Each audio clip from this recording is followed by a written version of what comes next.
ሪሶርስ እና ኦፖርቹኒቲን ብቻ ይዞ አይደለም የሚመጣው፣ ፕሮብለምን ይዞ ይመጣል። ስንፍና የድህነት ማግኔት ነው። you have to be a fighter። ያለ ፋይት የምታገኘው ነገር የለም። የአቋም ሰው፣ የሥራ ሰው፣ የትጋት ሰው መሆን አለበት። ኤንጂን ግራቪቲው ያስጨንቀዋል። ኤንጂናት አስጩት። የፈለገ ሸክም ብትሸከም ጥሰው ትወጣለህ። ከደመናው በላይ ፀሐይ አለ። ሲምፕል የሆነን የህይወቴን ልምድ ነው ማካፍላችሁ። አንድ የአሜሪካን የነጻነት ታጋይ የነበረ ማልኮም ኤክስ የሚባል ሰው አንድ ነገር ተናገረ አንድ ጊዜ። The future belongs to those who prepare for it. The future belongs to those who prepare for it. የሚቀጥለው ዓለም የሚቀጥለው ጊዜ የማን ነው ከተባለ ለተዘጋጁለት ነው። ዛሬ የምናደርገው ዝግጅት ለሚቀጥለው ስኬታችን መሰረት ነው እና መነሻ ነው። እንዲያውም መስፈንጠሪያ ነው። አሜሪካን ሀገር ገና እንደተጋባን ሰፊ ማሳ ወይም ሰፊ ሜዳ ያለው ቤት ገዛን። እዛ ቤት ውስጥ ገባን። አንድ ነገር አላሰብኩም ነበር። አሜሪካ ሁሉም ሰው የራሱን ሜዳ የማጨድ ግዴታ አለበት። ካላጨደ ሁሉ ጊዜ ትኬት ይመጣለታል፣ ልክ እንደ መኪና ትኬት። ስለዚህ ያ ትኬት ስለሚያሰለችና ስለሚያስቸግር የማጨጃ ማሽን ገዛው እና ስገዛ ብዙም ገንዘብ ስላልነበረኝ ሄጄ የሚገፋ ማሽን ገዛው። ከዛ ጎረቤቴም ያጭዳል፣ እኔም ማጭዳለው። እሱ ሲያጭድ ዘና ብሎ እዚህ ውስጥ ኢርፓድ አድርጎ ሙዚቃ እያዳመጠ ያጭዳል። እኔ እዚህ ሳጭድ ላበላብ ሆኜ ነው ማጭደው፣ ላበላብ ሆኜ ነው ማጭደው። እና ጠየቅኩት፣ እንዴት ነው አንተ እንደዚህ ዘና ብለህ የምታጭደው? አንተ እኔ ደግሞ እንደዚህ በጭንቀት ማጭደው አልኩት። ማሽንህ ሰልፍ ፕሮፔልድ አይደለም አለኝ። የኔ ማሽን ሰልፍ ፕሮፔልድ ነው አለኝ። ምን ማለት ነው? የሱ ማሽን ራሱን ይገፋል፣ የኔ ማሽን ግን በኔ ነው የሚገፋው። ስለዚህ እኔ እየገፋው ላበላብ ሆኜ፣ እሱ ግን ራሱን የሚገፋ ማሽን ሰልፍ ፕሮፔልድ ማሽን አለው። የአንዳንድ ሰው ህይወት በላብ ብቻ የሚሆን ነው። ኮሚኒስቶች አንድ ፊሎሶፊ ነበራቸው። the world belongs to the proletariat ይላሉ። ዓለም የላብ አደሮች ነው ይላሉ። በላብ ማደር ሰርቶ ጥሮ ግሮ ለፍቶ መኖር ጥሩ ፕሪንሲፕል ነው። ነገር ግን ከዛ የላቀ ሰዎች ከተዘጋጁ፣ ሰዎች ራሳቸውን ካዘጋጁ መጪው ዓመት ብዙ ላብ፣ ብዙ ልፋት፣ ብዙ አለማወቅ፣ ብዙ መንገላታት የሌለበት ራሱን የሚገፋ ህይወት ይኖራል። ዘና ብላችሁ ያለ ስጋት ያለ ፍርሃት ራሱን የሚገፋ ህይወት መኖር የምትፈልጉ በደንብ አጨብጭቡ።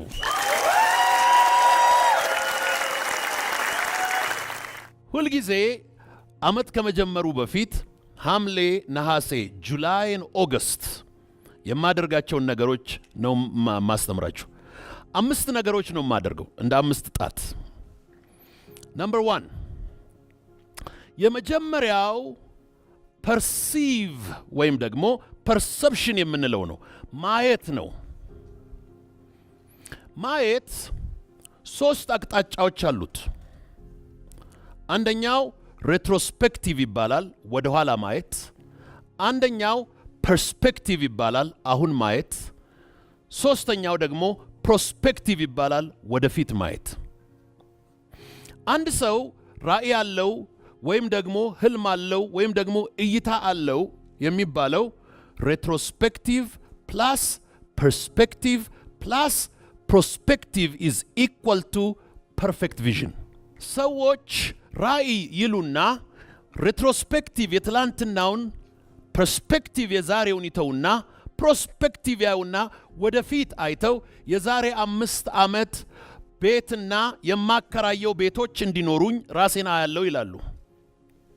ነገር ግን ሬትሮስፔክቲቭሊ ዛሬ ላለንበት ህይወት ተጠያቂው ትላንት የኖርነው ህይወት ነው። ትላንት ያደረግናቸው ነገሮች ተጠረቃቅመው ዛሬ ላለንበት ህይወት ወሳኝ ኩነቶች ሆነዋል። ስለዚህ አንድ ሰው ሙሉ ቪዥን አለኝ የሚለው እነዚህን ሶስቱን በሚያይበት ጊዜ ነው። መልካም። ሬትሮስፔክቲቭ አንድ ምሰሶ ነው። ፐርስፔክቲቭ አንድ ምሰሶ ነው። ፕሮስፔክቲቭ ደግሞ ሌላ ምሰሶ ነው። እነዚህ ሶስቱ ምሰሶዎች የሚያገናኛቸው ድልድይ ያስፈልጋቸዋል። ሬትሮስፔክቲቭ የትላንትናው ምሰሶ ነው። የተወለድንበት ቦታ፣ የመጣንበት ቦታ፣ የተፈጠርንበት ቤተሰብ፣ የተገኘንበት ቤተሰብ። እናቴ እዚህ ነች። ከመወለዴ በፊት በማፀን ውስጥ ለነበርኩበት ህይወቶች ብዙ ተንከባክባኛለች። ስወለድ አጥባኛለች፣ አጥብታኛለች፣ አሳድጋኛለች፣ አብልታኛለች። እስከምትችለው ድረስ እጇ ተንጠራርቶ እስከሚደርስ ድረስ ረድታኛለች። አንድ ቀን ግን ከእጇ ወጥቼ በረርኩ። And she is no more responsible for my life. I am now responsible for my life. So የትላንትናው ኩነት ነው። እሱ ሬትሮስፔክቲቭ ነው። ወሳኝ ሰዎች በቪዥን ውስጥ ሁልጊዜ ኤክስኪውዝ አቮይድ የሚያደርጉ ሰዎች ናቸው። ኤክስኪውዝ አቮይድ የሚያደርጉ ሰዎች ናቸው። እነዚህ ኤክስኪውዝ አቮይድ የሚያደርጉ ሰዎች ትላንትና የነበረው ህይወት ዛሬ ላለሁበት ህይወት ወጥመድ ነው፣ ሰንሰለት ነው፣ ችግር ነው፣ እንቅፋት ነው፣ ጉድፍ ነው፣ ምክንያት ነው ብሎ የሚቆጥሩ ከሆነ ወደፊት ፕሮግሬስ ማድረግ አይችሉም።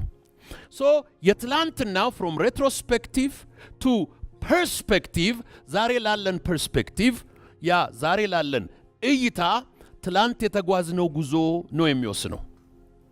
ፐርስፔክቲቫችንን የሚወስነው ፖዚሽናችን ነው። ዛሬ የቆምንበት ቦታ ነው።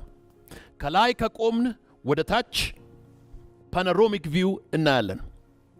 ይሄ ፓኖራማ የሚለው የግሪክ ምንጭ ያለው ቃል ነው። ፓኖራማ የሚለው የግሪክ እስር ቤት በጣም አስቸጋሪ እስር ቤት ነበር። የግሪክ እስረኞች በግሪክ ኤምፓየር ጊዜ የግሪክ እስር ቤት አስቸጋሪ ስለሆነ ምን አደረጉ? ምሰሶ ሰሩ።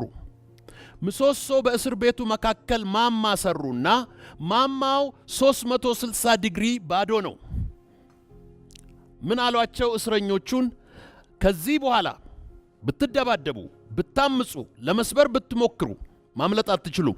ይሄ ፓኖራሚክ ቪው ያለው ምሰሶ እዛ ላይ ቆሞ ሰው 24 ሰዓት ያያችኋል አላቸው። አመኑ።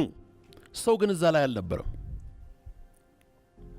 ፓኖራሚክ ቪው ስላላቸው ሁሉን ነገር ማየት እንዲችሉ አድርጎ ነበረ ያማማ የተሰራው። ዛሬ ምን አይነት እይታ ነው ስለ ራሳችን ያለን? ስለ ሀገራችን ያለን? ስለ አካባቢያችን ያለን? ማንም ሰው ስለ ራሱ ያለውን አመለካከት እንዲኖረው ያደረገ ዛሬ የሚኖረው ኑሮ ትላንት የመጣበት መንገዶችና ሀቢቶች፣ አስተሳሰቦችና ገጠመኞች እነሱ ተጠረቃቅመው ነው። you are not who you think you are። አንድ ቀን አንድ ነገር ገጠመኝ። በምናስተምርበት ትምህርት ቤት ኬምብሪጅ አካዳሚ ውስጥ ብዙ ሰዎች ይቀጠራሉ። በጣም ብዙ ሰዎች ይቀጠራሉ። ሌሎች ደግሞ አውትሶርስ የምናደርጋቸው ሴኩሪቲ ሰርቪስ አለ፣ ክሊኒንግ ሰርቪስ አለ፣ የመሳሰሉት ሰርቪሶች አሉ። አንድ ወጣት ልጅ መጥቶ እኛ ጋር ሴኩሪቲ ሰርቪስ ተቀጥሮ ይሰራል። የኛ ቅጥረኛ አይደለም፣ የሴኩሪቲው ሰርቪስ ነው። እነዚህ ጥበቃ የሚሰሩ ካምፓኒ ነው። ቁመናው ደስ ይላል፣ መልከ መልካም ነው፣ ኮንፊደንት ነው፣ ዩኒቨርሲቲ የተመረቀ ነው። ነገር ግን ስራ ስላጣ በሴኩሪቲ ካምፓኒ ውስጥ ተቀጥሮ የጥበቃ ሰራተኛ ነው። 4000 ብር ደሞዝተኛ ነው። ከዛ ኃላፊ ሱፐርቫይዘር ያደረጉት ሰዎች ሲወጡ ሲገቡ የሚቆጣጠር እሱ ነው። እንግሊዘኛም ይችላል፣ የሚወጡ ልጆችን ይቆጣጠራል። እና ሳልፍ ሳገድም ሁል ጊዜ አየዋለሁ። ይሄ ልጅ ስለ ራሱ ምን ያስብ ይሆን ብዬ አሰብኩ። ምንድነህ አንተ አልኩት። ሴኩሪቲ ተቀጥሬ ነው እዚህ ምሰራው አለ። እስቲ ስለ ራስ ንገረኝ አልኩት። እኔ ዩኒቨርሲቲ የተመረቅኩ ስራ ስላጣው እነዚህ ጋር ተቀጥሬ እዚህ ምሰራ ልጅ ነኝ አለኝ። ማን ነው ስምህ አልኩት። ቶማስ እባላለሁ አለ። ና እኔ ቢሮ አልኩት። መጣ። ከዚህ በኋላ አንተ ካምፓኒ ይኖርሃል አልኩት። ምን ይባላል አለኝ። ቶም ሴኩሪቲ ካምፓኒ ይባላል።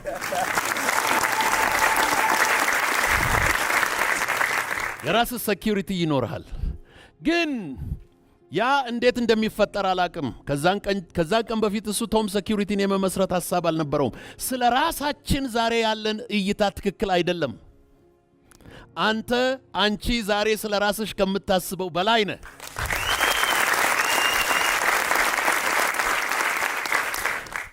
and Brian Tracy የሚባል ጻፊ እንደዚህ ይላል, there is a genius yet to be discovered in you ይላል።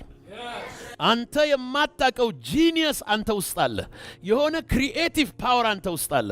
ቶማስ ሴኩሪቲ ካምፓኒ እንዴት ነው ኢትዮጵያ ውስጥ የሚፈጠረው አልኩት። አላቅም አለኝ።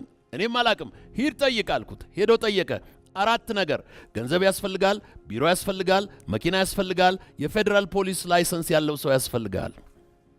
ቶማስ ከ3ቱ 4ቱን አለኝ፣ ፌደራል ፖሊስ ሴኩሪቲ ግን የለኝም። ገንዘብ አለኝ እሰጣለሁ፣ ቢሮ አለኝ እሰጣለሁ፣ መኪና አለኝ እሰጣለሁ፣ ግን ፌደራል ፖሊስ ላይሰንስም የለኝም። አላቅም። አባቴ ፌደራል ፖሊስ ነው አለኝ።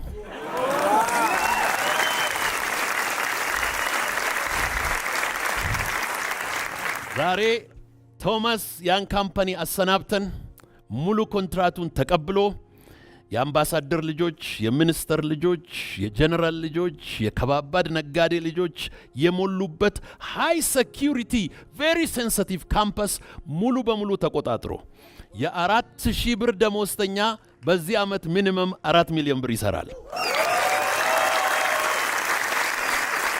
ቶማስና ምክትሉ በመካከላችን ካሉ ቆሞ ህዝቡን ሰላም ይበሉ።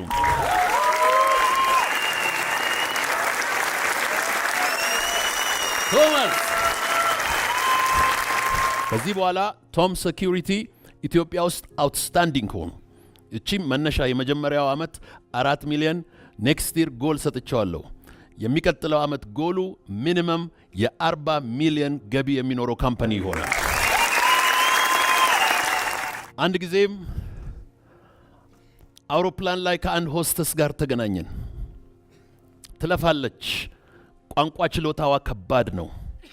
ኤክስፖዠሯ፣ አቅሟ፣ ቁመናዋ በጣም ጎበዝ። አንቺ ይህን ሁሉ ቋንቋ ይዘሽ ይህን ሁሉ ዓለም እየዞርሽ እንግሊዘኛ የማያውቅ ሀገር የማያውቅ የቡና ነጋዴ ሚሊዮነር የሆነ ዓለም ላይ እየዞርሽ ሳምፕል ይዘሽ ሄደሽ እያስተዋወቅሽ ለምንድን ነው አንቺ ቡና ኤክስፖርተር ማትሆኙ? ያቺ ልጅ ይቻላል እንዴ አለች። አንተ ስለ ራስህ ያለ አስተሳሰብ ትክክል አይደለም። ፈትሽ። ሬትሮስፔክቲቭ የሚባለው ኢትዮጵያ ውስጥ ያሉ ወጣቶችና ሰዎች የኖርንበት ፖለቲካል፣ ሶሻል፣ ኢኮኖሚክ፣ ሪሊጂየስ፣ ካልቸራል ኢንቫይሮንመንት አእምሯችንን ስለጨቆነው ማንነታችንን በትክክል እንዳናውቅ አድርጎናል። ይሄ ግን ይቀየራል። አሁን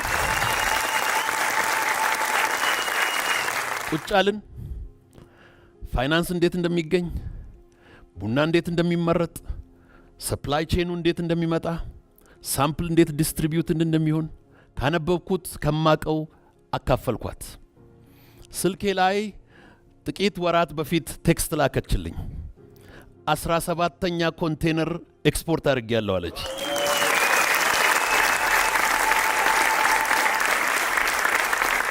አሁንስ አልኳት በጣም ቢዚ ስለሆንኩ ሪዛይን አድርጌ ፉል ታይም ኤክስፖርተር ሆኛለሁ አለች። ብነግራችሁ እንዲህ አይነት የገጠሙኝ ታሪኮች በጣም ብዙ ናቸው። ወደዛ ዓለም ግን ለመግባት ዛሬ ስለ ራሳችን ያለው አስተሳሰብ መሰበር አለበት። You are better than you are. You are better than you know yourself. There is a hidden genius in you. አንተ የማታውቀው ታላቅ ነገር ውስጥ አለ። ያልተፈጠረች ገና ታላቅ ሴት አንቺ ውስጥ አለች። ያ ጂኒየስ ያ ክቡር የሆነ ያ ትልቅ የሆነ ነገር እምቅ የሆነ ጉልበት የሚወጣበት ዘመን ከፊት ለፊታችን አለ። ያ እንዲሆን ሁልጊዜ ምንድነው የማደርገው? አመቱ ከማለቁ በፊት በዚህ አመት ኦፕሬሲቭ የሆኑ ገጠመኞች አሉ። ራሴን እንድንቅ፣ ራሴን እንድጠላ፣ ራሴን እንድኮንን፣ ራሴን እንዳልደፍር ያደረጉኝን ገጠመኞች ኮምፕሊትሊ ከራሴ የምነጥልባቸውን ጊዜዎች ወስዳለሁ። እንደን ኔጌቲቪቲ እየተለየ በሚመጣበት ጊዜ ህይወታችን እየቀለለን እየመጣ ይሄዳል። እየቀለለን ይመጣል። ከትከሻችን ላይ ያለው ሸክም በሙሉ እየቀለለን ይመጣል። ከዛም በኋላ we start to build a new vision, a new perspective። ወደፊት ያለውን ደግሞ እናደርገዋለን። 3 ምሰሶዎች ብያቸዋለሁ።